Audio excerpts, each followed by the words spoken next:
Hello, this is Stephen and Jennifer with Iowa Backyard Farmer coming to talk with you today about growing in containers, particularly tomatoes. This is a fun challenge every year, and it's something that a lot of people are dealing with. I always look on YouTube or online for inspiration, and sometimes it feels a little discouraging that maybe people have endless supplies of land that I don't have.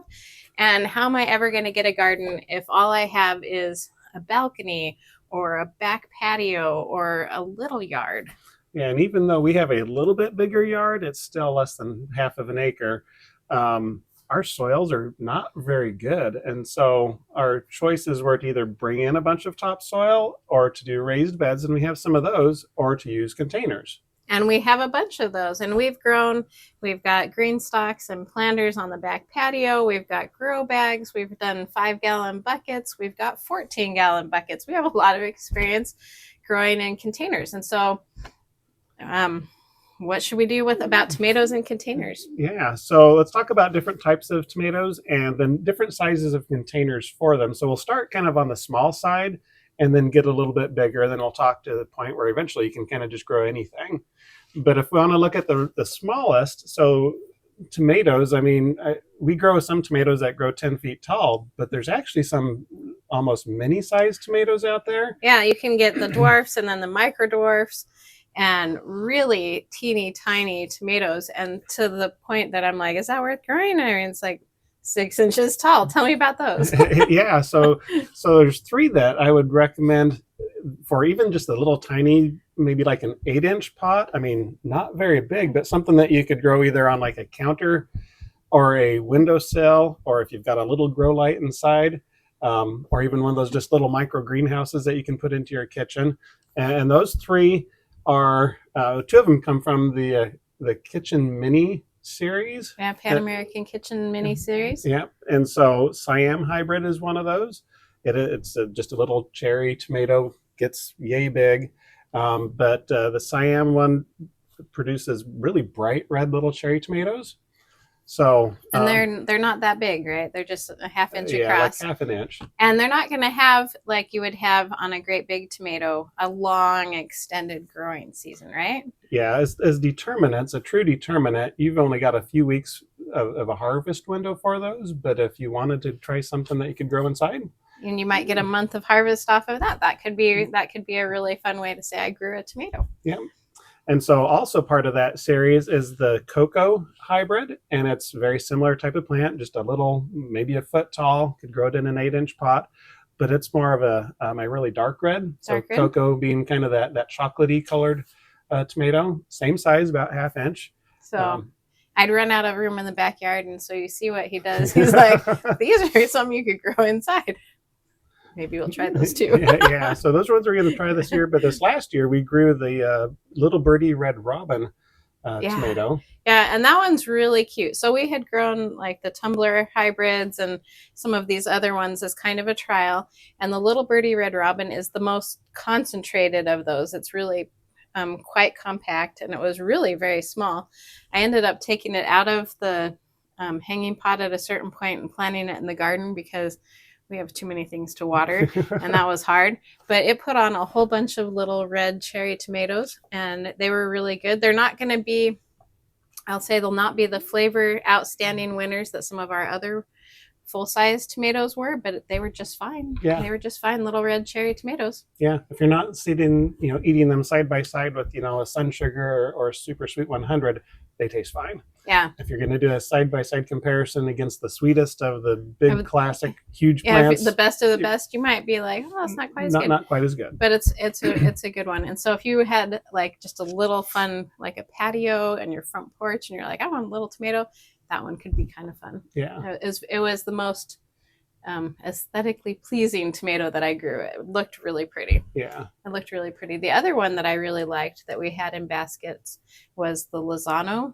cherry tomato. And tell me about that one. So Lizzano is one that I would put in a little bit bigger container. And so for those first 3, I think an 8-inch pot would be just fine for Lizzano. And one kind of similar to that, Cherry Falls, I'd probably put that in about a 2-gallon pot. Mm-hmm. So they're going to spread out a little bit. But they're going to spread out, and we use those in hanging baskets. But Lizzano is a 2011 All-America Selections winner. Good disease resistance, good flavor. and it's one that kind of cascades out and over. And so you don't need a really big container for it. But I will tell you, as the summer heats up and you're getting going, having something that'll maintain that moisture for a little bit, at least a whole day, is nice. So a bigger pot is better on those because I don't want to be watering it every 3 hours. You're like, yeah, no kidding. And can we make a point on especially our littlest containers that we need to put some pretty regular fertilizer on that? This is not a point to be like, tough it out, little plant, you know. Yeah, for any of these, regardless of the container size, if you're planting in a container, you have to be really careful with the moisture. Yep. And so for anything that we grow outside, we probably try to put a timer on it so it gets just a little bit of moisture every single day. Yep. And the fertilizer, you have to feed them because they don't have access. They're stranded. They only have what you put in the pot. Yeah. And they can't get more. So you want good results, you manage those two things, you'll have really good results. Yep. So let's move up to the kind of the next container size. So the 5 gallon. So once we get to about a 5 gallon container size, you can grow a lot of different varieties in there. For us, we kind of limit it to anything that's less than about 3 feet tall. Yeah, a 5 gallon container is nice because it's deeper, and so it'll hold a little more moisture. But they're not very wide, and so you can't stack them together too close. Yeah. Right? So with the 5 gallon container and anything that's at less than 36 inches, most of those you'd want to have some kind of little bit of a support for. That doesn't have to be huge, but little something goes a long way. Because I will tell you a tragedy that we grew the 42-day tomato last year, and it was a beautiful plant, and it put on these beautiful cocktail tomatoes, but it got heavy and it didn't have enough support, and I broke like a whole third of the branch off and lost a ton of fruit. It just needed a little support. It wasn't tall, but it did need some structure. You'll want structure for anything that's in these bigger pots. Yeah. So in this category where you could grow, you know, in a 5 gallon bucket or any other 5 gallon container, we have stuff like our Roma III as a paste tomato that that'd we be really a really good choice if you had a small space. Yeah. And so that's one of our favorite Roma type of tomatoes. Sunrise sauce would be another one. So that's our orange paste type of tomato. Yeah, and I really like that one. It really does stay short. We put that in the 7 gallon grow bags all the time. Yeah. Yep. And so I'd have no issues with them in the 5 gallon containers either. Yellow Patio choice. So if we move away from the paste to the cherry type, the Yellow Patio choice is another one that's a fairly small plant. Only gets not even 2 feet tall, but super duper productive. And I would say maybe with good sunshine fertilizer, it get a little taller, but it's really concentrated fruit and it looks beautiful. And we grow that one every year in a pot, and it does really well. Yeah, so beautiful cherries. The 42-day tomato that you mentioned is kind of a cocktail size, so you move up to that 1.5, maybe 2 inch size, and super productive if you like the red, you know, golf ball or slightly bigger than the golf ball size one. And we loved the taste on that one. That was very productive. Like the Yellow Patio choice, I'm getting a lot of concentrated fruit. All of these are going to give you good bang for your buck on on yield. I was surprised on the flavor. I had thought, well, something that productive, something's got to give, and it's probably going to be flavor, but it wasn't. No, it was the branch. Make sure it's got support. It needed support. It needed support. So, kind of similar to that category, Health Kick. Is another kind of a cocktail one. Looks a little bit like a paste tomato, but it's not. It's not roundish. It's a little. So it is it's a saladette tomato. And we brought it in because of the high lycopene content, and it produces really well. Just not a very big plant, so you could get away just fine with a 5 gallon container for that one. Other ones that we grow and would recommend for that size of container, Goliath bush early. Yep. Another good one, just a small, 2 to 3 feet tall plant that produces really nice red tomatoes. Nice sized red tomatoes. So we're coming up a little bit. A lot of these have been kind of little tomatoes, and the Roma sized tomatoes. This is the first 3 to 4 inch, 6 ounces nice or so. Sized tomato. Yep. Then moving on, we like our cream of the crop, Beefy Red and Beefy Purple. Yep. Trialed the Beefy Red this last year and was shocked at how good we liked it. But that gives some nice 8 ounce. 8 inch. Yeah. Some 8 ounce tomatoes that are fantastic flavored and only about a 2 foot tall plant. Yeah. And so 2 to 3 feet. That's not bad. Yeah. And then assume it's going to be a sister line of that, the Beefy Purple. Yep. The reviews on that, the flavor is really good. Really so good. same size of plant, and so would fit in Yeah, a so 5-gallon bucket anything too. up to there, a 5-gallon bucket. And just in case somebody's thinking about doing this and they want to plant in a 5-gallon bucket, do you have any words of wisdom on how to make that work well? Yeah, so it doesn't have to be a bucket, first of all. So there's lots of 5-gallon containers out there that would work just fine. But the key thing, if you were to do a bucket, so we, at the beginning of COVID, went out and bought about 40 food grade 5-gallon buckets. I don't know if it has to be food grade, but I thought if it's going to grow something that we're going to eat, we went with the food grade type. And then we drilled several 1-inch holes around the outside at the bottom. And so not really in the bottom of it. Why didn't you do the bottom? Well, we didn't do the bottom because we set it down on our hard clay soils, and it basically just seals it off. And so didn't drain. We needed to have really good drainage, and so we put them on the sides to allow for better drainage. And what's nice about that too is that I can tell when I'm watering. If I don't have them on the timers, I can tell when the water is getting through because you can see that water running out at the bottom. Yeah. So I can tell a little bit how my water is going. Yeah. I will comment, we do have several 5-gallon grow bags. 5-gallon grow bags, but they're little. They say 5-gallon, but if you look at the details, it holds 3.5 gallons of soil. And so maybe just be careful reading the name versus the actual capacities. Yeah. So for those that were saying 5-gallon, I'd want something that is actually a 5-gallon container, not a 3.5-gallon container that. Yeah, a little bigger is a little bit better because we're going to hold moisture a little longer. It's not going to evaporate. The kind of potting soil you put into this is going to be really important. If you put in a really cheap potting soil, you're going to be watering that all the time. As you water that more and more, you're going to flush all those nutrients out. All the water soluble nutrients are going to come right out.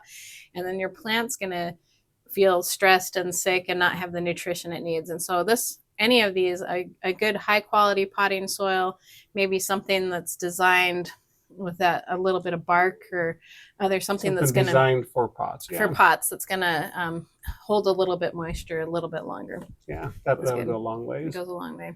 So if we move up to the next size container, the 7-gallon container, really we looked at any tomato plant that we have grown that's between 3 and 4 foot tall. So you'd want to have some kind of structure to support these plants. But compared to others, we have no issues growing these in our 7-gallon containers. Yeah. So kind of starting on the small end again, Candyland Currant, Candyland Red Currant. It's a compact indeterminate. And so if you're growing a little tiny thing and you wouldn't want it to be too top heavy, it works pretty good. I still had what worked out really good for us last year was to have those containers, and then we had put a tomato cage right around the outside of it and down, and they didn't move, they didn't tip over. It worked really well. Yep. So just a little bit bigger than that, Husky Cherry is another dwarf indeterminate, so about the same size, but you move up from a currant size tomato to a red cherry really size. Nice cherry size, and that one you could do in the ground, you could do in a pot. It has done really well for us, all the places. Yep. And next one, we went from our currant to our cherry. Now let's look at a grape. And a grape tomato plant that I'd highly recommend, regardless of where you plant it, but it worked really well and has worked for us in pots for multiple years, is the Ruby Crush. Yeah, that's one of my favorite grapes. It's nice. Again, it's that more compact structure. It does really well in a pot. Yep. Then as we move a little bit bigger, if we want to go towards about that 6-ounce size, Husky Red. Mm-hmm. So again, it's another dwarf indeterminate, and not every dwarf indeterminate is going to fit this category, but many of these that we like and think work really well in a 7-gallon container happen to also be dwarf indeterminates. Yeah, because you're just compacting that growth just enough to make it not go everywhere. Yeah. Not go everywhere. Yeah, so that's just a really sweet flavored. Yeah, nice, we've grown that one for years and liked that one. Yeah. Moving up just a little bit in size to more of that 8-ounce size, Celebrity or Celebrity Plus, good classic ones that they'll do well. They'll do well, and they'll do really well, and even in bigger pot too. So again, this is not like you have to plant them small. If you give them the option, a little bit bigger doesn't hurt it. In all of these, I would go bigger if you had that as an option. Yeah, but you could get away with with those in these size pots. Yep. And then the last one for today is Better Bush. Yeah. Which is just another 8-ounce one. If you want a more classic tomatoey flavor, Better Bush would be a really good one, and that would fit in a 7-gallon container. And this one grows again, sort of like the Husky Cherry. This the Better Bush grows really compact. When I'm starting, 100 different kinds of tomatoes, I can always tell where that one is. It's a nice, short, stocky little plant. But it's real. Yeah. It's a sturdy little plant. It's got a tree stump for a main stem. Yeah, it's a nice, sturdy little plant. I like it. Yeah. So, but beyond that, it's not like you have to plant all your tomatoes in containers. But if, for example, you had like a 10-gallon container, I would have no issues planting anything in your biggest indeterminates. As long as you're caging them or staking them or giving them some structure, you won't have any problems. Yeah. And you just have to remember, we're going to give it pretty regular water so it doesn't dry out. We're going to make sure that we're getting fertilizer to that because it doesn't have access to worms or other things. I mean, it's pretty isolated. So give it some food and away you go. And you should be successful. So we're curious if there's any varieties that you plant in hanging baskets or little containers or, inside like on your kitchen table or your patio. Share your tips and tricks with us in the comments below. We can all learn how to grow a better container garden with tomatoes. Yeah, sounds good. We'll talk to you later. Bye-bye. Bye.